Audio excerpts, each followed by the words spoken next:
Hi, everybody, and welcome to my first ever webinar from Passion from Pain, for my platform, Passion from Pain, and my brand new course, Finding Strength After Toxicity. I'm so proud that I have this done and complete, and I'm so ready to present this to you and to bring this live and to show you exactly what I've put into this course and to bring some real value to anybody who has suffered a toxic relationship in the past, who has fallen victim to manipulation, mental abuse, and you're looking to find yourself again. What does that look like? Right? I know that when we're in those situations, there's so much going on. There's so much bullshit going on in our worlds, in our lives, in our minds, and then just the constant guessing of what their next step is going to be and trying to outmaneuver them and just playing the game is purely exhausting. And I get it. I 100% get it. And I understand how tiring that can be.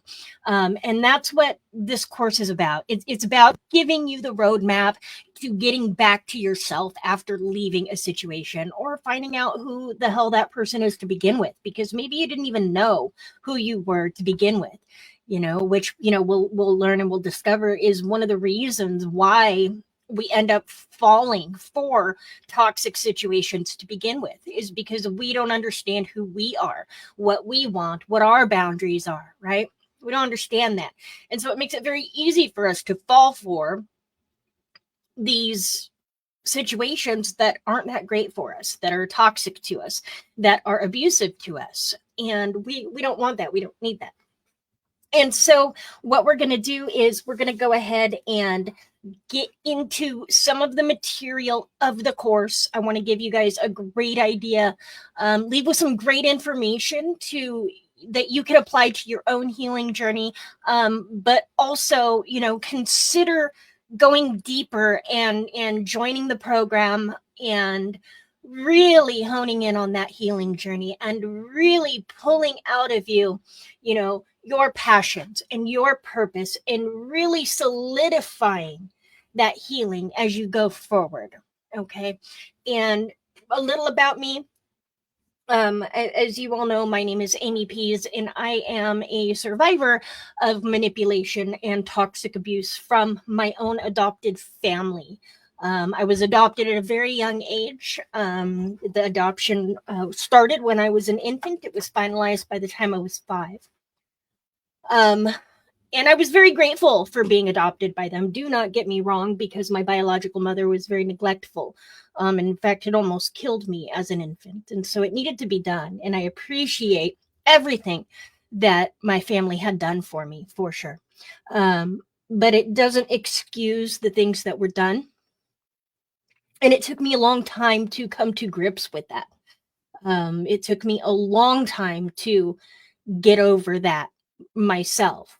I thought that I owed them my life, essentially.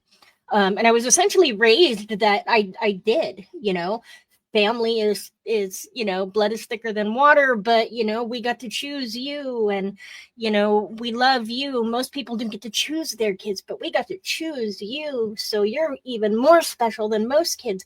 And so I was raised with those kind of thoughts ingrained into my brain, but at the same time, the actions and the growing up and the raising, and then even into my early adulthood, the actions were very different from the words that were coming from everybody.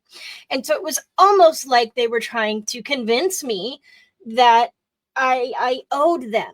They were owed for being in my life, right? I owed them the world because they came into my life and they decided to be my family. Okay. I later learned through a lot of hard work and a lot of hard times that I didn't need them. And it was when I got to that point and I was looking at completely leaving the only family I had ever known. So having zero family, zero support, doing this 100,000,000,000% on my own without them. without anybody, without being able to pick up the phone and say, Mom, I need your help. Brother, I need you. Dad, and that was difficult, especially at the time I was a single mother of an adult of a recently diagnosed autistic child. And so they were all that I had. But what it ultimately came down to was I could not allow the things that were happening to me happen to my son as well. And I felt a responsibility to remove him from the toxicity and from the abuse, because I saw where his life was headed, and he was headed down a road of with a complete inability to do anything for himself as an autistic kid. And I know I knew that there was a lot of things that he could do on his own, but he wasn't allowed to do on his own, if that kind of makes any sense. And we'll kind of get more into my stories as we go along, but we're not here for me, we're not here for my stories. I just want you to understand that I have been there, and I have faced these tough decisions, and I have been through the depression. I have been through the aftermath of leaving a toxic situation, and I have built myself back up from the ground up with zero help. Okay. And so what I have done is I have taken the last 20 years and I have researched and I have studied. I had to study. I had to learn everything that I could about manipulation, mental abuse, and toxicity. It was part of what I needed to go through to process and heal myself. But I went down the road of studying, dark psychology, narcissism, psychopaths, sociopaths. Who are these people? Why do they do what they do? What makes them tick? Okay. I had to study ancient warfare strategies, oddly enough, but it tied in beautifully. Looking into some of the old works of Sun Tzu and Machiavelli and Musashi, they have some wonderful writings that really hone in on the tactics and the skills related to manipulation and how to manipulate people into not only, necessarily the things that you want them to do, but into complete submissiveness to where they believe that this is what they want to do for you, right? And so that is what those teachings had really opened my eyes to, and that is what my family was really doing to me, was a lot of the stuff that I was seeing in those books by Sun Tzu, like The Art of War. Okay. And those tactics are still very useful, very, very real. Okay. And I do believe that if you are going to go down this road, you absolutely need to look into those kind of works, because they are super relevant to what we are talking about, what we are going through. It's interesting, but the human condition has changed very little over the centuries. And they wrote about this centuries ago. And so if you take the time to actually read those kind of works, you will see the stark similarities in people then, people now, and how we behave, and how easy it is for us to be manipulated, and be manipulated to the point that we don't know we're being manipulated. And in fact, it's our own idea, and we feel like it is our own idea, even though it is the ideas and the wants and the desires of the other person being implanted and wired into our brain, hardwired into our brains. And this is where the rewiring ends up happening within us. And this is why it ends up being so hard to break free. Even if you've got other people telling you, hey, you got all this weird shit going on, and I'm going to tell you right now that this is abusive and you need to get out. Okay, but the problem is that we don't necessarily see it that way, because we see sides of these people that other people don't get to see. And I get that, right? And this is the kind of stuff that we're fighting, and we're having this internal struggle within us. And this is what we need to get over and what we need to rewire in ourselves. Okay. And that's what this course really helps with. It helps with that rewiring. It helps with understanding and exposing and realizing, okay, what is going on.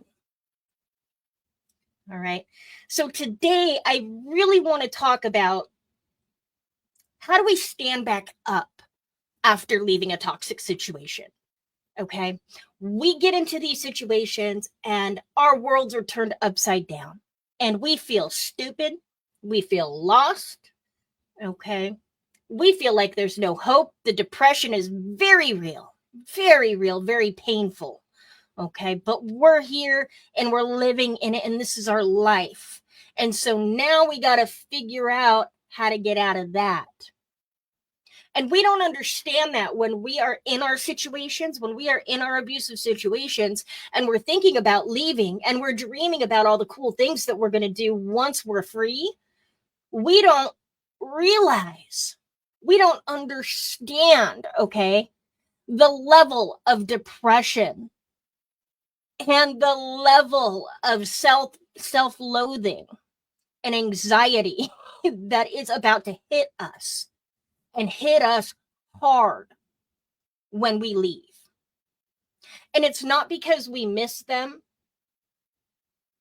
It's not because we want them back. It's because we have been wired to believe by our abuser, by ourselves, okay? We could have been telling ourselves this stuff long before the abuser came into our life. But it's coming from us too. We told ourselves, we were told that we were stupid, that we were not worthy. We would never achieve anything in our life. Who are you? What do you think you deserve? You know, what do you think you have coming to you? And these are the thoughts that are in our mind, that are in our brains as we go through. And we got to fight that. But how do we fight that?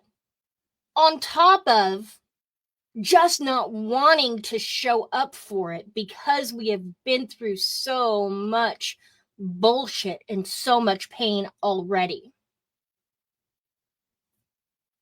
How do we pick ourselves back up and say, okay, I'm going to face this depression. I'm going to face this anxiety. I'm going to face this problem that I have of telling myself that I'm a worthless piece of shit. How am I going to face all of that when I'm just exhausted and I don't want to deal with it, anything anymore?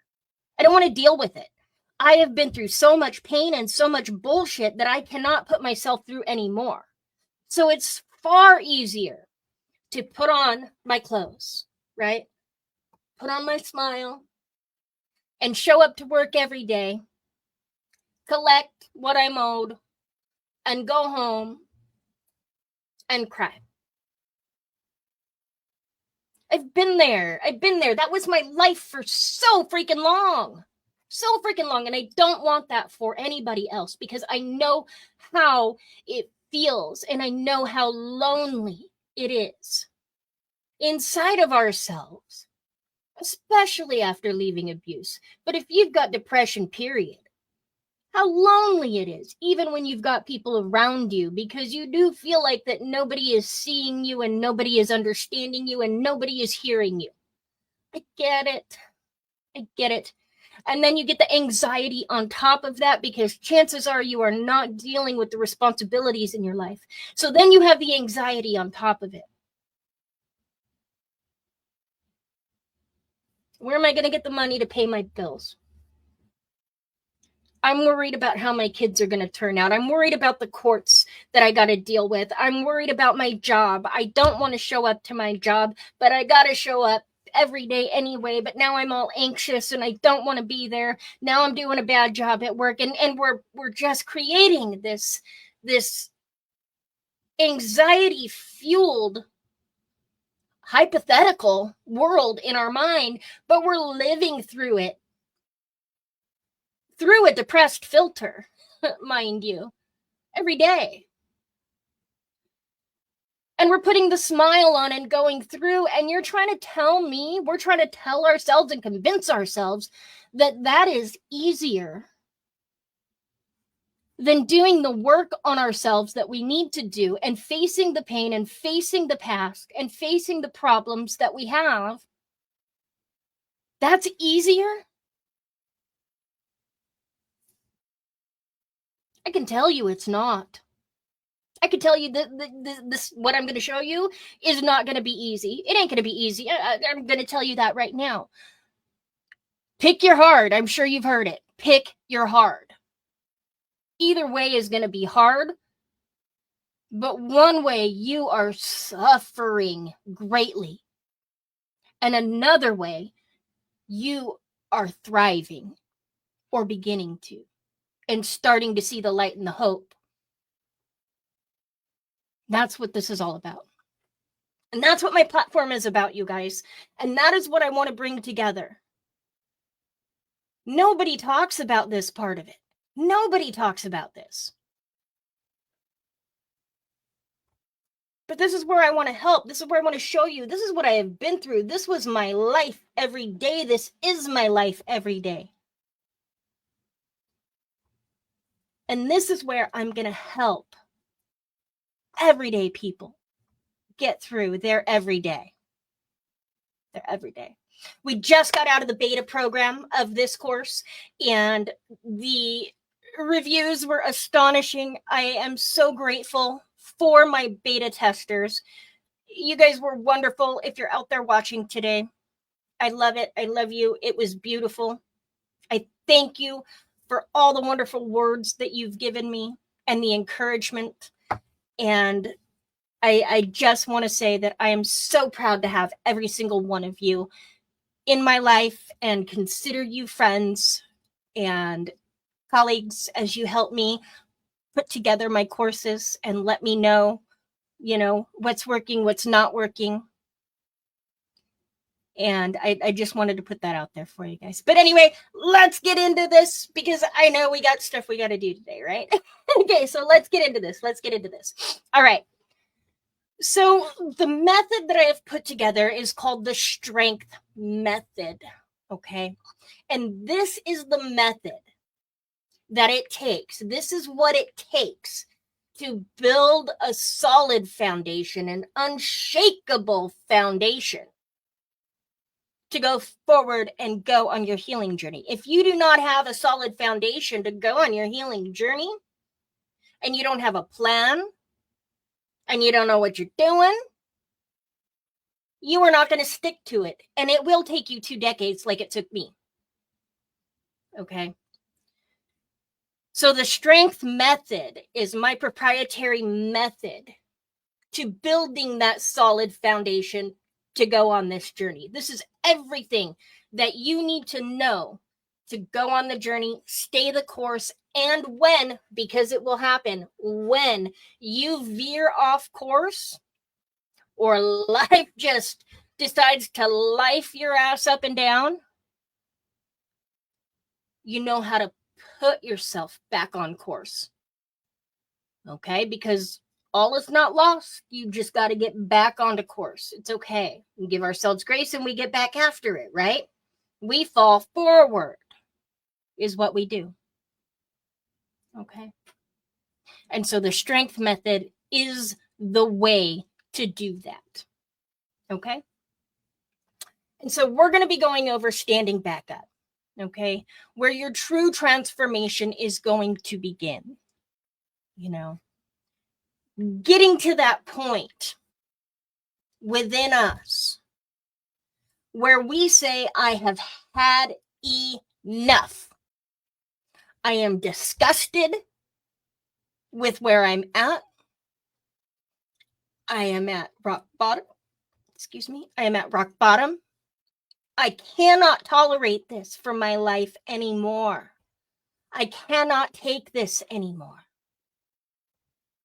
That is where the true transformation begins. When you say, I have had it. It's a beautiful day when you say that you've had it. Do you understand that? Because that's the day that everything changes for you. That's the day that you decide to finally live in your life. How cool! How cool is that? How cool is that for you? That should be a day of pure excitement. And I don't even know you, but I'm so excited for you. I want to get to know you. So please follow. Please like. Please join the Passion from Pain Inner Circle, the Survivors Inner Circle on Facebook. I want to get to know you, so please join those, okay? Because I want to hear about your journey. I want to hear what you're going through. And I want to give you advice. I want to advise you. I want to help you through. This is what I do. This is what I'm here for. This is what God has put me here for, and I want to hear it. This is what I stood back up for. And that's where I want to get you. That's where we're going to get you. And we're going to do that. We're going to do that together. How cool. Okay. The one thing I want you to understand, okay, is in order to stand back up, we've got to acknowledge and validate the emotions that we have. Okay. So the best way out is always through. It's Robert Frost. You know, another saying that I'm sure that you're aware of is, if you're going through hell, keep on going. Because why the hell would you stop in hell? You don't, okay? It's tough. It's hard. Those emotions hurt on a deep level. I know.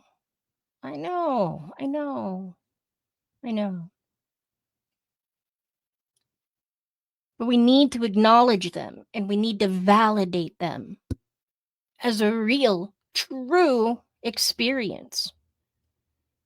Our emotions are the GPS navigation systems in our lives, okay?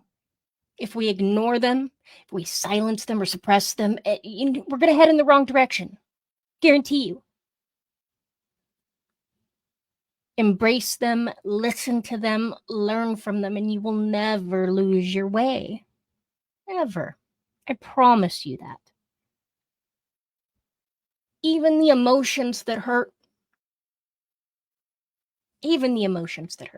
Emotions are a powerful indicator of our true selves. So don't fear them. They are your compass, your alarm bells, your navigation systems that guide you and directs you through life. If you dismiss them, you are denying a part of who you are. Allow yourself to sit in your emotions. It's okay. No matter how uncomfortable they are, this moment isn't about pushing them away or pretending that they don't exist. This is about facing them with courage, head on. You have every right to feel the way that you feel. And those coming from toxic situations and abusive situations, we were often told that the way that we feel is crap. No, you have no right to feel that way. What are you talking about? That's not happening. You're just sensitive. You're oversensitive. Stop it. Quit being so sensitive. Anybody hear that? Does that sound familiar? Right? That was the conditioning. It's one of the red flags. Them telling you to not trust yourself. Trust them. Because they know better than you, right? No, wrong. We got to get back into the habit of trusting our emotions and validating our emotions and understanding the truth, which is you have every right to feel the way that you feel. Okay? So ask yourself, what is my heart trying to tell me when our emotions are coming up? What's it trying to say? Try to decode it. Try to speak its language. Okay?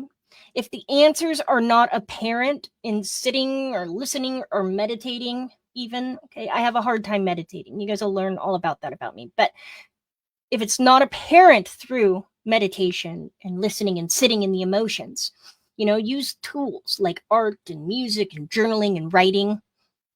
Create music if you're that type. Anything that taps into creativity taps into the emotion. Okay. So if you can't sit in it, you can't meditate with it, get into something creative. Creativity is where our heart speaks to us. Okay. We have to learn to understand our soul's language, and that is through our creative sides, our creative voices. And you're going to tell me, oh, but Amy, I'm not creative. Bullshit, you are. You haven't tapped into it yet. And you're creative on different levels, different avenues. Just because you can't create music or draw a picture, it does not mean that you're not creative. Everybody has a source of creativity within them. It's part of who they are, part of who every human is. Okay? And if you don't know what that is in you, then that is something that you need to learn to tap into. So absolutely write that down as something that you need to work on for yourself, because it is part of the picture. It is part of the puzzle. Okay? So back to this. By validating your emotions, you affirm your experience. Okay? And you begin to heal the emotional wounds caused by the toxicity.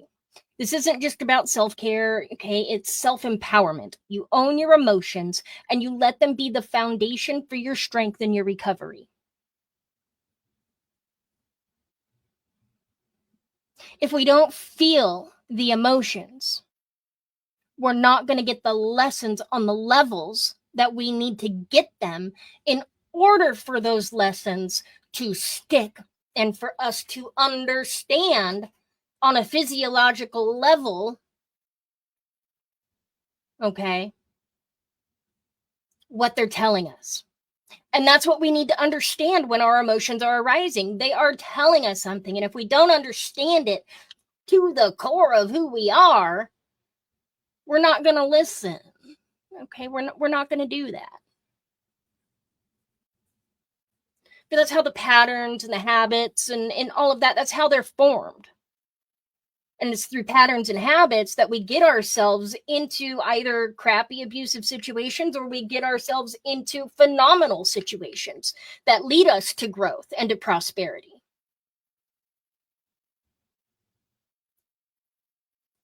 Okay. So let them be the foundation of your recovery. The emotions have to be the foundation of the recovery. They have to be. And if you've got any kind of healer or any kind of coach or teacher telling you different, they're feeding you bullshit and they're taking your money and running. I guarantee you that is exactly what they're doing. They are not going to help. Because if you don't address the emotion behind it, it is not going to change within you at the level that it needs to change the habits, to understand. Okay. Really understand the consequences of our actions in our patterns and in our habits.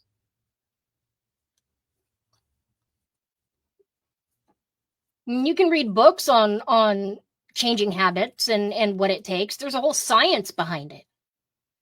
But the key to it is getting to the emotions to begin with. You got to want it, right? Got to be motivated to it. That's all tied to an emotion, which is why we've got to connect with those emotions. We've got to validate them and we've got to sit with them. But being in a toxic situation and dealing with toxic abuse, okay? Here we are. We don't trust it. Because we were taught not to.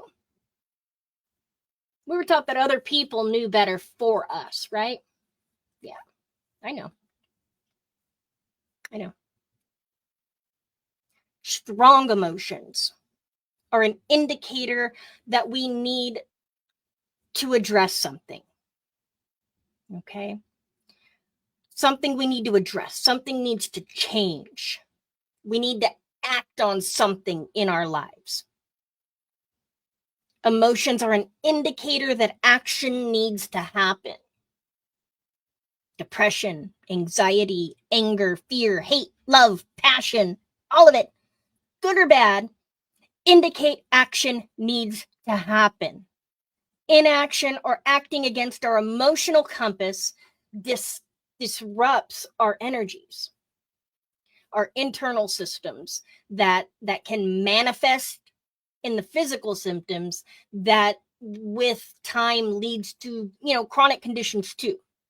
So if we don't address the emotions, and we don't address the strong emotions, and we don't act on those strong emotions, okay, our systems are still going to kind of be telling us and warning us and blah, blah, blah. But then also, stress is going to build. What comes with stress? We're finding out so many physical symptoms are a product of just stress. Headaches, gut issues, pain, sleeplessness, and all of that leads to a slew of other health conditions. So it can be a rolling snowball of physical sickness, all by not taking action on our emotions to begin with, right? By not dealing with our depression to begin with.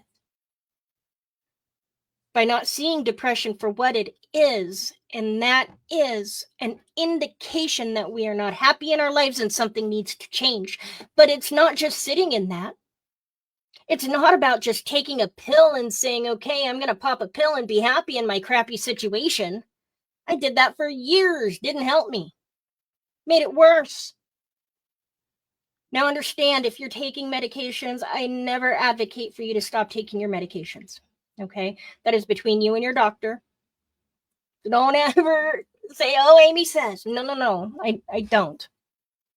But I am going to tell you that you're going to continue to take those medications. And if you continue to not act in your life, the medications are not going to be as effective in treating you and your depression. Popping some real expensive pills for them to do not a whole hell of a lot for you. And the simple answer is discovering what needs to change in your life. What are you not happy about? And taking action on it. That's the simplest form of it. Yeah, there's a million steps in there. A lot of stuff you got to do. That's why this course is here. That's why we learn. But when you're motivated enough and the emotion is strong enough in you and you want this and you've decided, I'm done living in depression, I'm done living in anxiety, I am done living in fear. When you are truly there, when you have had enough, I have had it, I can't do this anymore. When you are there, okay, that is when the magic can really happen. That is when you are motivated to make the changes and take the action and plan out the steps, work out that roadmap, realize what you want to do.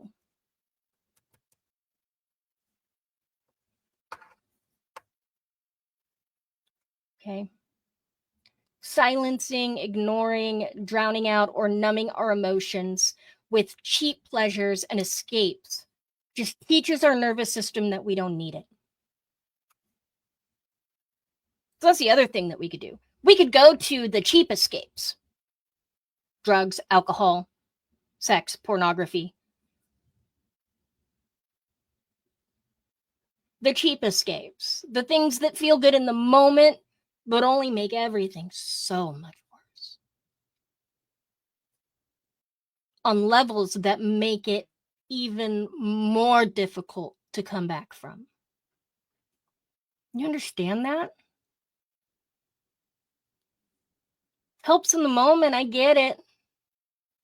I get it. In that moment, it feels damn good.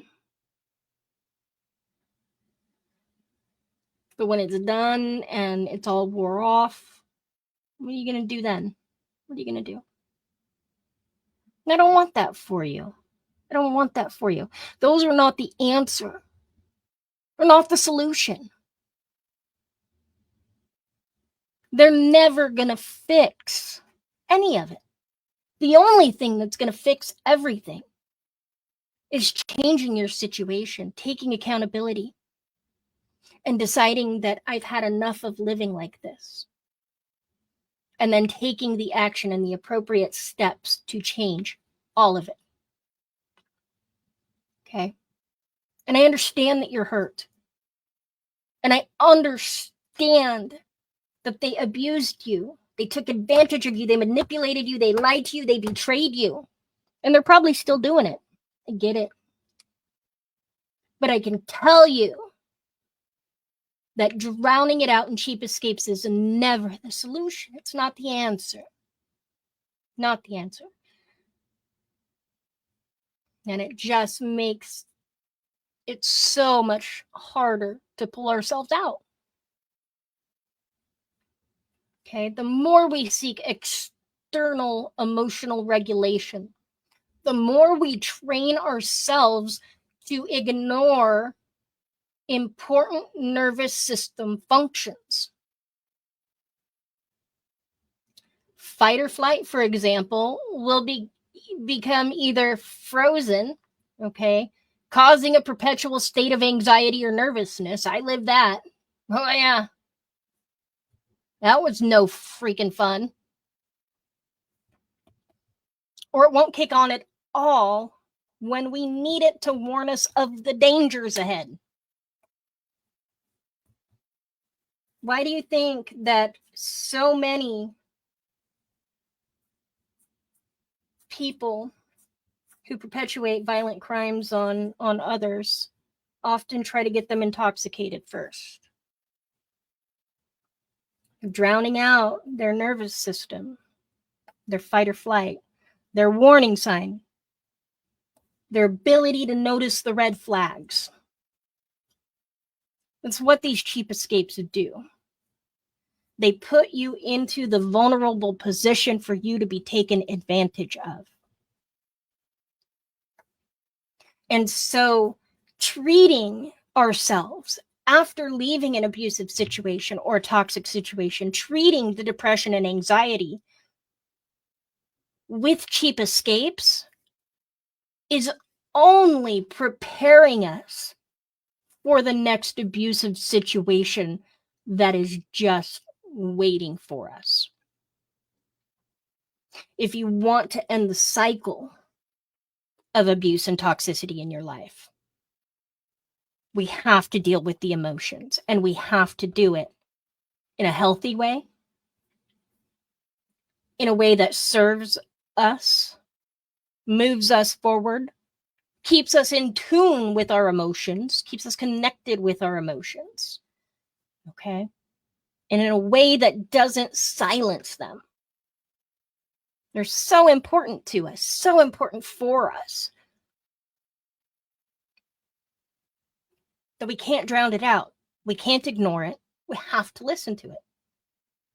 We were given that compass for a reason. Use it. Use it. Use it. Okay? Use it. Don't ignore your emotions. I know they can suck and they hurt, but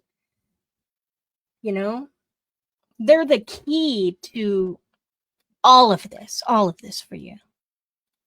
Okay? Two of my favorite emotions. It's kind of weird, but two emotions that I like to talk about a lot. And it's because they can be the most powerful turning point emotions that we have. And that's anger and disgust. Okay. And so one way to put it is, anger is like gasoline. I think we can agree that's a pretty, pretty parallel comparison there. It's like gasoline, okay? And so if you spray it around and somebody lights a match, so you spray it all around the room, and then somebody comes in and lights a match. Oh my God, everybody's like, what the hell are you doing? Now you've got an inferno and everybody's panicking, right? But what happens if we take the gasoline and we put it inside an engine of a car? Well, now we can turn that car on and it can drive us forward, right? Inferno or forward. Depends on how you use it and how you control it and contain it. Important. Okay? Because when left unchecked, anger and disgust can immobilize us and wreak havoc on our lives. But if you learn to embrace it and use it as a powerful motivator for transformation, you become a powerhouse for change in your life. You see that? Wow. How freaking cool. You drink here real quick. Throat's getting a little dry. So, recognize that anger and disgust are natural responses to what doesn't sit well with us, okay? A lot like depression. It doesn't sit well with our souls. We are not happy. I'm mad. I'm pissed off. And that it's okay to be that way. I know our abusers told us that, it's not, and we started to believe that for a while, and probably for a very long while. Till one day we got mad enough and disgusted enough, right? It's a signal shouting for change, shouting for the change. Instead of letting it fester inside of you, use it as the fuel. Let the intensity of this emotion drive you to reshape your life. There is no better source of fuel to get you to where you want to be than anger. Trust me. I'm a gal who did just that. I was pissed off for how I was treated my whole life, how I was taken advantage of, how I was lied to, how I was led to believe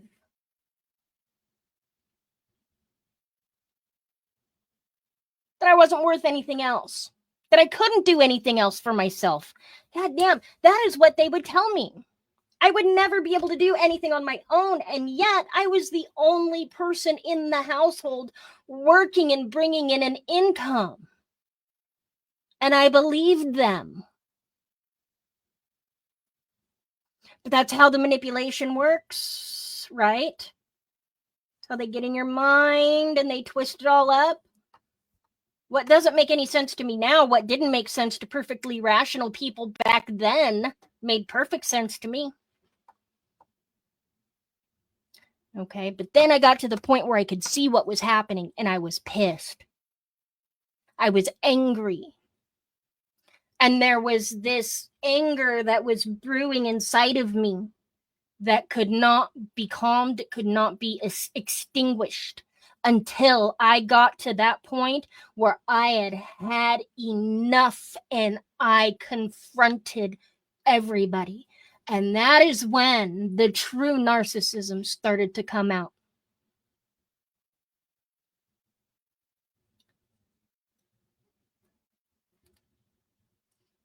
And that was the hardest part. Because then they threw everything at me because they knew I was fighting back.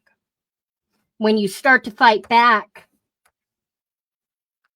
you're enemy number one. I know. Okay. So start by setting clear boundaries when you're using your anger, okay? Identify what you're no longer going to tolerate from others and from yourself too. Okay, you got to set the boundary for yourself too. I am not going to allow these people to do this to me. I am not going to allow him to talk to me like that. I am not going to allow him to put his hands on me ever again. Set those boundaries for yourself. Or the other way, I am not going to get wrapped up in his games when he provokes me. I am not going to give him the scene he's looking for when he says the hurtful things. I'm not going to react. Set those boundaries for yourself. Keep to it. Keep your promise to yourself. Firm boundaries are your first defense against slipping back into harmful patterns, okay? Your first defense. Firm boundaries. And you'll hear me talk a lot about on podcasts at how, unless we're setting a boundary out of self-love, we're never going to uphold it. Self-love and self-preservation are typically the only two reasons that we are going to uphold a boundary, and it's got to be strong enough. Because it's one thing to say the words and set the boundary. We've heard a million times we got to set boundaries. And if it was that easy to just say, hey, Steve, you're no longer calling me after 9 o'clock. If it was that easy, we'd all do it. Next thing you know, Steve's calling at 11 o'clock at night. And what do? You pick up your phone. Hey, what's up, Steve? But then you're mad in your mind. Hey, I told Steve not to call me after 9 anymore. So there it is. Okay. So we've got to set it with ourselves as well. Okay. So you have to take control and assert yourself. This is your life and your story, and you need to be in charge. Your story needs to be in charge, okay? And it's time to make decisive choices. So visualize the future you truly desire and let the energy of the anger and disgust propel you towards it. Transform this emotion into action by identifying areas in your life that need change, then take deliberate steps to make those changes happen. It's all about the action again, right? There's a pattern here, guys, right? There's a pattern. Harnessing your disgust and anger isn't about dwelling in negativity, okay? Understand that. It ain't about going to these dark places. It ain't about staying in these dark places. But it's about utilizing every ounce of the anger to fuel your personal evolution. Okay? You have the power to turn this emotion into a force for development and renewal. So use it wisely, assertively, and without hesitation. Okay? But don't do stupid stuff with it. We're using this to claim our power back from an abuser. We're not using it to do stupid stuff that's gonna make the situation worse. No. No, no, no. Not at all. Okay? Not at all. So this was where my whole evolution started, was right here in these couple slides that we went over today. Okay? It was in me finally being angry enough and me finally being comfortable enough and confident enough in my anger, in my disgust for my situation in my life, that I could make those changes, that I could take things on myself, and that I could escape. And I did. And I did. And it was hurtful. It hurt them. And it hurt me. It was painful. Absolutely. And I was mad that I had to take it to that point. That I couldn't get them to understand what I needed. And I wasn't asking for a lot. But they were so wrapped up in their manipulation of me that they thought They could keep me under the control, under the spell of I would always need them. Because I'd always needed them at that point. They saved me. They rescued me from a neglectful mother, remember? Because of that, because I was an infant, a helpless infant, and they rescued me as a helpless infant, I was always going to be a helpless human who was going to need them. That is how they treated me.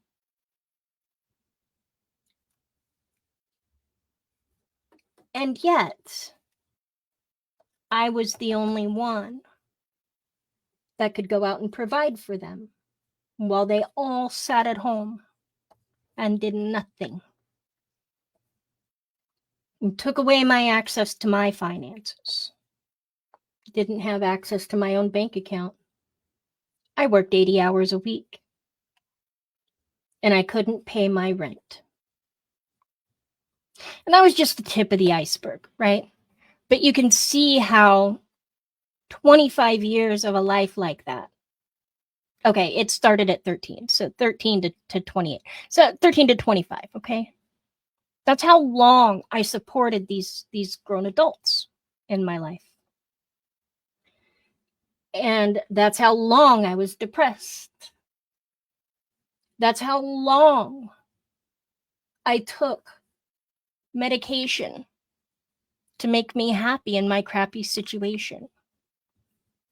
Until I learned nothing was going to change until I stood up for myself, until the anger inside of me was enough, until I couldn't take it anymore, until I understood the emotions that I was feeling, until I understood and believed in myself that I could do things myself. I could live without them. I could live beyond the abuse. I didn't need it. That's what I needed to teach myself how to do.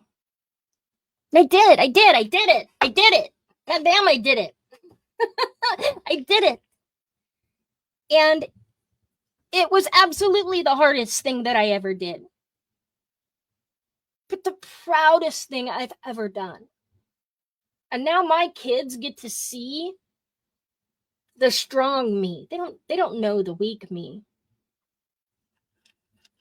You know, there's a lot of people that only know me from the past, and you know how weak I was.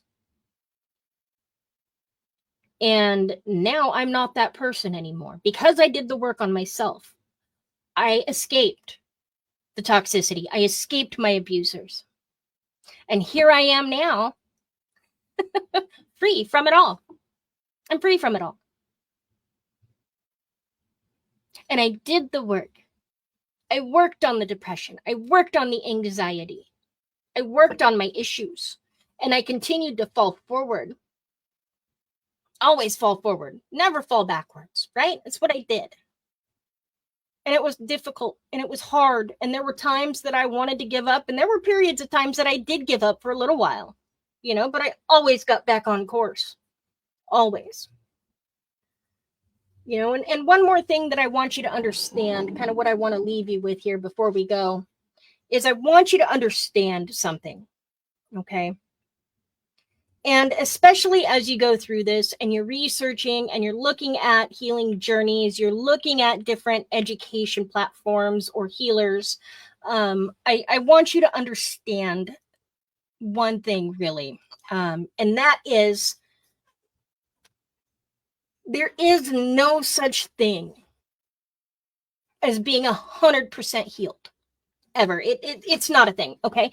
And so I want you to be aware of that. If somebody is trying to sell you that nonsense, okay, that they can cure you, that they can, you know, get you past all of it 100% healed and nothing's ever going to bother you again, they're feeding you bullshit and they're taking your money and they're running to the bank laughing at you.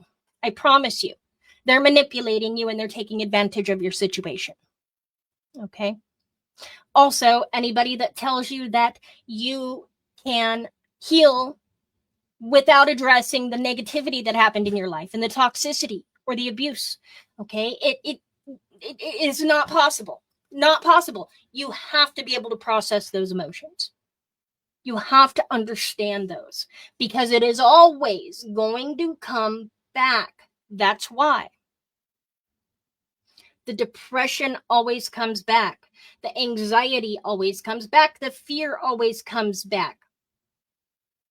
Okay, but the difference between healing ourselves, okay, and not is the ability to know when it's coming, prepare for it, and have the ability to pull ourselves back, bring ourselves back, okay, to who we are. To pull ourselves out of the depression.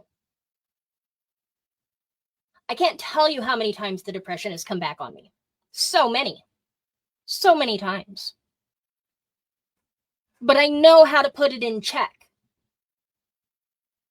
And I know and I understand that when the depression is coming back, there is something that I need to evaluate in my life. What am I doing right now? Am I doing the right thing? There's something I'm not happy about, so I need to evaluate it, okay? That's what the depression is telling us. Remember that. So that's why it's never going to go away. And so if you've got somebody who is telling you that they can cure it and they can make it go away, they're feeding you bullshit. They're not helping you. They don't intend to help you. You're paying them for them to tell you what you want to hear. And I'm not going to do that, okay? I'm not ever going to just tell you what you want to hear. I'm going to tell you what you need to hear. And I know sometimes it's going to be hard. And I know sometimes it's going to hurt. But these are the truths that we need. This is what we need. And that's what we need to understand. We need to understand that we need these truths in our lives. And these truths are what are going to set us free. Okay? Action. Acting on our emotions. Understanding what they're telling us. So important. So important. And yet it's one of the first things that we give up to an abuser. It's one of the first things they take away from us. Why? Because when they take that away, they know they can start taking away the confidence that's in you. If you had it to begin with. A lot of times abusers are just going to flat out target somebody who has zero confidence in themselves because it's less work for them. They don't need to chisel away at you as hard. It's the truth. And it's sad that these kind of people exist, but they do. Okay, but this is why we educate ourselves on it, so we know and we understand and we can grow and we can get past it.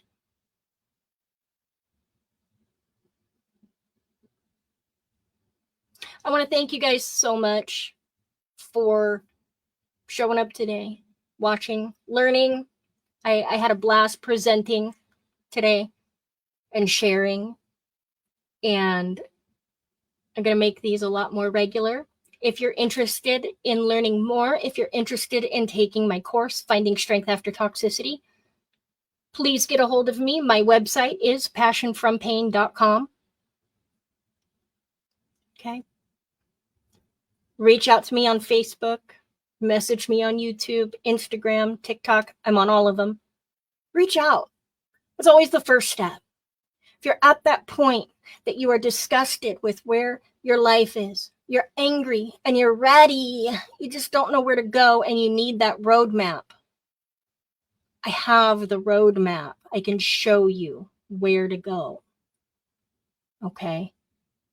And then I can be your ally as you go down the course. Okay? I love it. And I love you guys. And you all have a beautiful evening.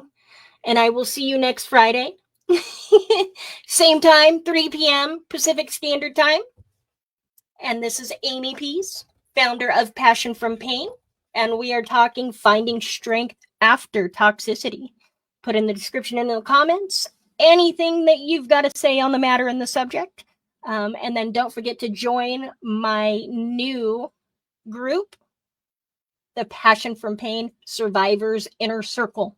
That's where we all come together and we support each other on our journeys of rediscovering who we are and lifting ourselves up after abuse. Love you guys. Have a great night. And I'll see you next week. Bye.